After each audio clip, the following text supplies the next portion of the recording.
Probably a kind of illusion that it has mostly to do with some biochemical responses and substances and all this, but in fact, as we see and as many scholars have noted, it's a rather broad, rather general problem, and I'm trying to treat this problem from a more general perspective. And my talk will include several aspects. I'm trying to link together the issues of addiction, spirituality, self-regulation, and I'll trying to present a kind of phenomenological analysis of what is addiction as a human phenomenon, so to say, and try to link it with spirituality and self-regulation issue.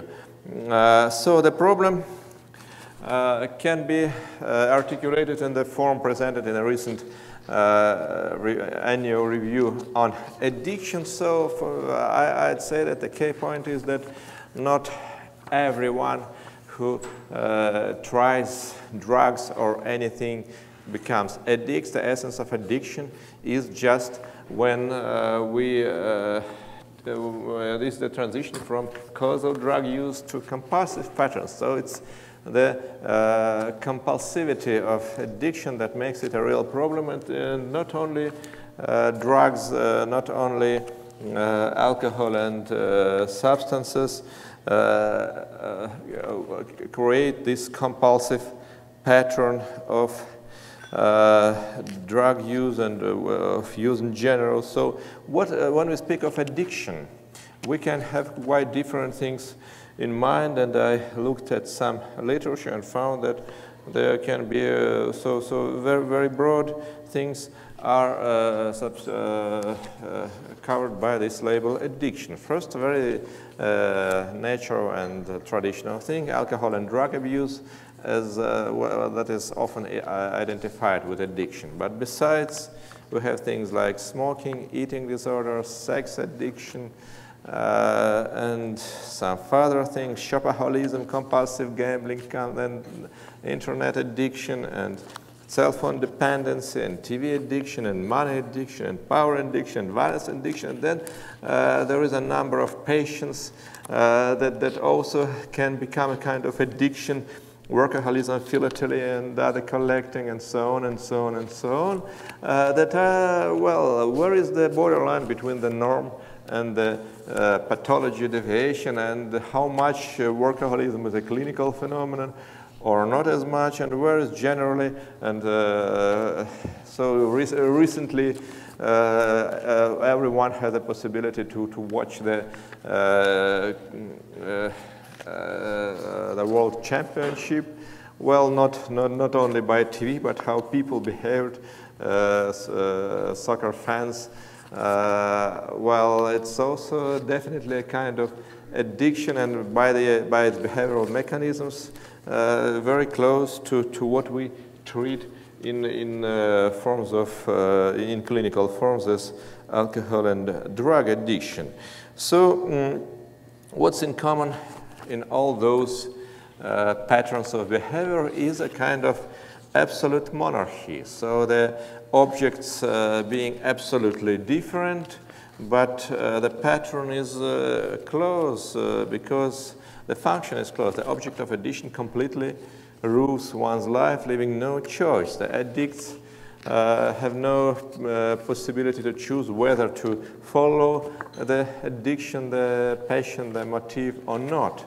It's really a compulsive pattern, and etymologically, Latin word addictus meant an ex-free man sentenced to slavery for debts usually and deprived of freedom. So addiction is a slavery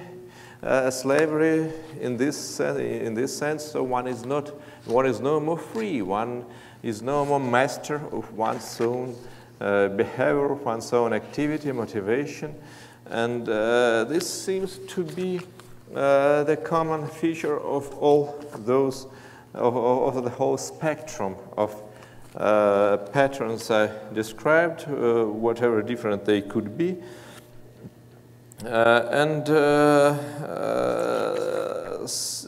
the basic phenomenology of addiction is that an addict cannot choose whether to follow the wish or not. And the wish itself, as you see,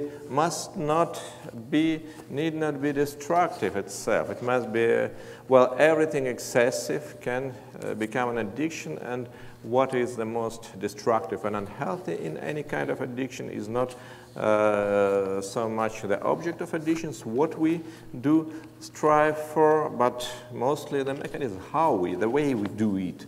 So we don't pay attention to anything else. We have no choice. We are in slavery. Well, we are mastered, we are governed by just one motive, and what we are unable in this case, we are unable, as in most of the cases, we lack the capacity characteristic of most mature humans to delay gratification, to mediate gratification, to seize gratification, even to sacrifice gratification of some immediate need for the sake of something else, of something important. No, in the case of addictions, one cannot do anything like this with all this addiction, including workaholism. I cannot sacrifice my drive, so my addiction to work for something more reasonable, even if I may be well aware that it makes more sense in this situation here and now. And one is totally absorbed in one's patient and can take a stand toward this patient. So it's essentially addiction is a phenomenon from the field of self-regulation. And one of the general typologies of dependencies I met is the typology that belongs to Elizabeth Lucas, the current leader of logotherapy school after Viktor Frankl's death, Frankl's first disciple. And she has a special book on logotherapeutic work with dependencies, and that's her classification.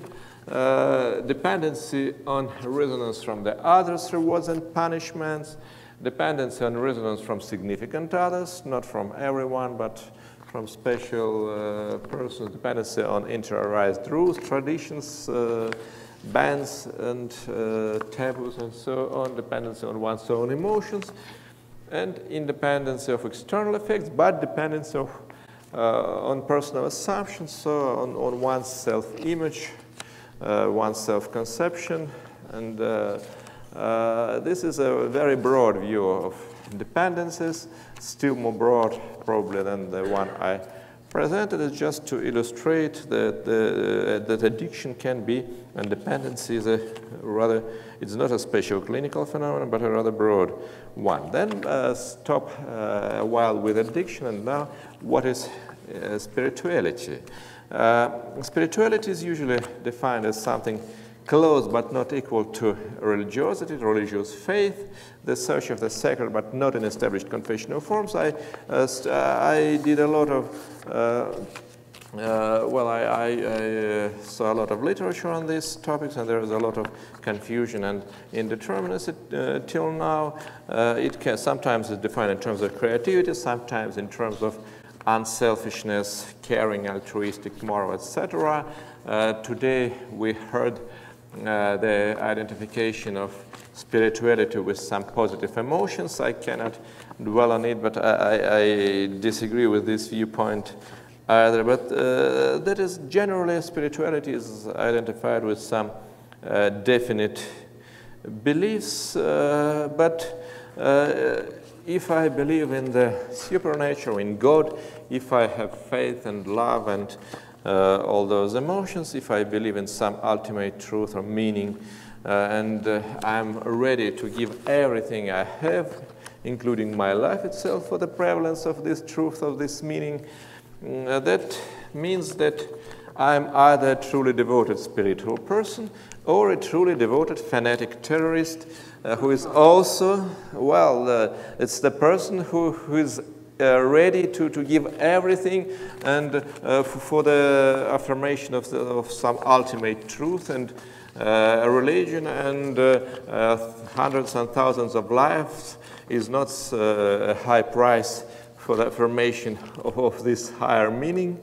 How to differentiate those two evidently different cases? There are some old and not so old truth sayings that helps to differentiate. So put your trust on those seeking the truth and beware those who claim to have found it. An old saying. Two genuine spiritual leaders can always come to terms despite differences in their teaching, unlike two devoted fanatics. And the third is Olper's saying that mature faith is fashioned in the workshop of doubt. What I mean to say here, so the spirituality and addicted fanaticism, it's a kind of dichotomy. Fanaticism is a form of quasi-spiritual addiction to some final meaning or truth. Aggressive righteousness and spirituality is, on the contrary, an incessant quest for meaning, with a humble awareness of relativity of any findings and solutions, tolerance for ambiguity and indeterminacy, lack of hierarchy. So in terms of Socrates saying, I know only that I know nothing. So the doubts is essentially the humility, the essence of any spiritual attitude. It's just one side of spirituality. So it's among the psychological theories, probably the most relevant one is Maslow's third motivational theory, because Maslow had several different theories of human motivation. Well, the third motivational theory, the theory of metamotivation and being values.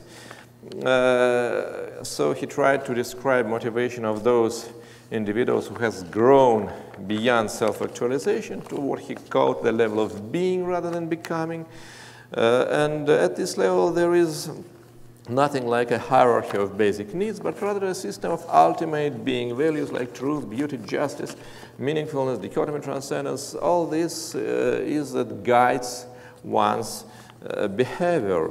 And these values make the structure of motivation of these individuals, but they make no hierarchical structure. On the contrary, every value is defined through the others, and if one contrasts one value to the others, this is just, in Maslow's words, a rigid fanaticism having nothing in common with self-actualization and true being. The second side of spirituality, well, Frankl describes spirituality as one of human existential, so to say. The second side of spirituality is that it's not something given, it's a way of dealing with what is given to us. It presupposes some activity, effort, spiritual discipline, exercise. It's always a spirituality. It's something incompatible with letting go. It's conscious effort, usually on the basis of it, is in its developmental. In its development, always a conscious effort must be present, a conscious discipline. And if you have a look at the writings of religious leaders and the history of the saints, so it's always the very important point is a kind of work upon oneself.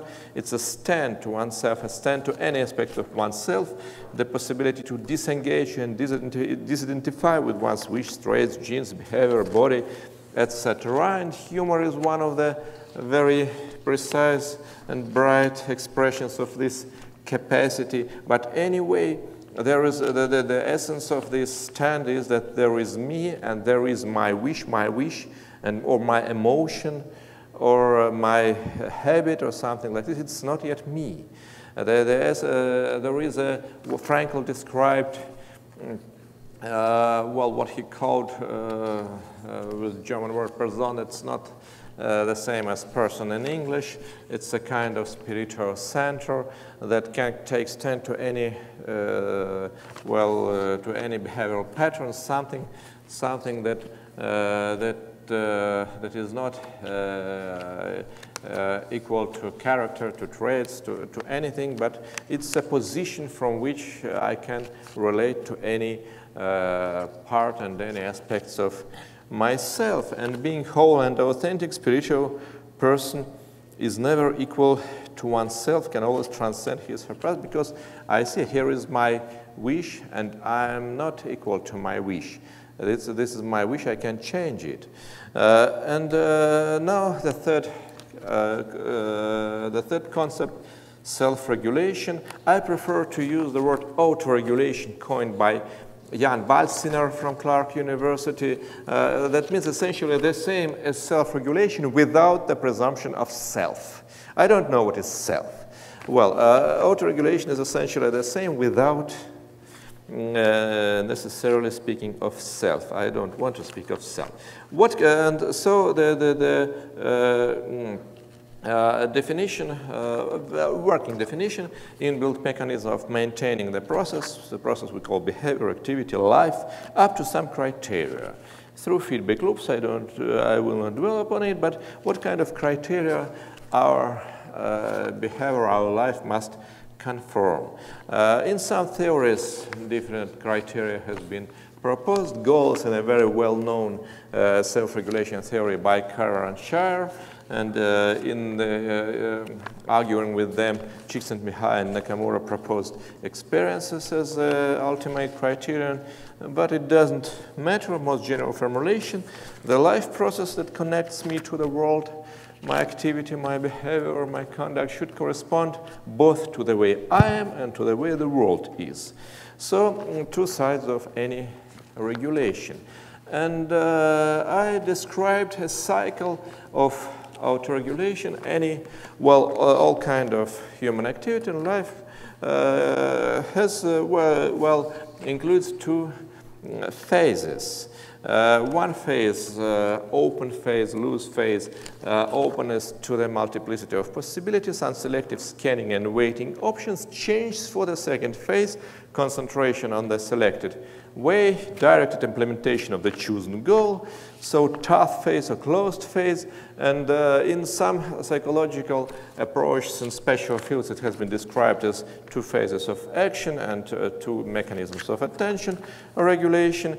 But in fact, there are two mechanisms of distortions of this regulation when we cannot easily switch from one phase to another, and instead of this we stick just to one phase, and I call it Hamlet case and Macbeth case. Hamlet case, it's incapacity to choose direction and to move to the second phase. And Macbeth case is incapacity to disengage from the chosen direction, to put it into equation, or to change it, to come back to the first stage. And it's very close to the case of addiction. And spirituality refers to the structure of regulation criteria. If we,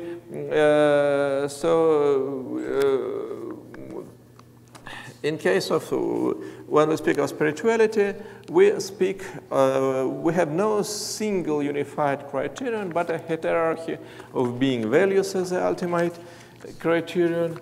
And, back to addiction. Now, to combine it, so I have no time to speak of this aspect that we cannot define it in terms of emotions, because when we are striving toward emotional rewards or positive effects, we can change the emotions from any source, and the emotions received, positive emotions received from different sources are the same. So when we find a single source, we can stick to it and don't look for anything else. Unlike this, when we,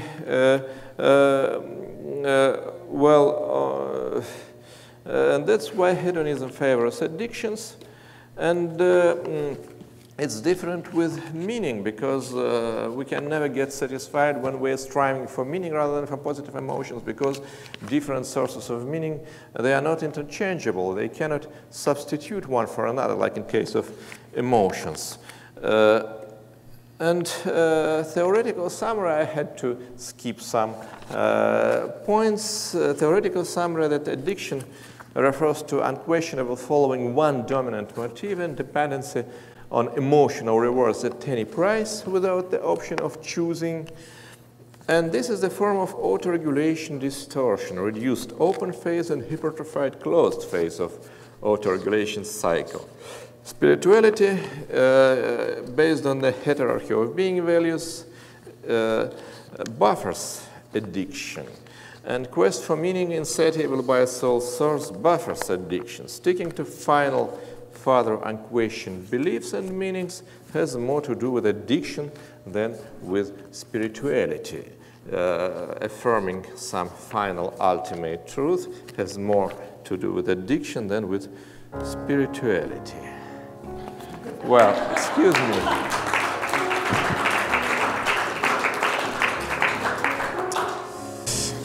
We can take a few questions.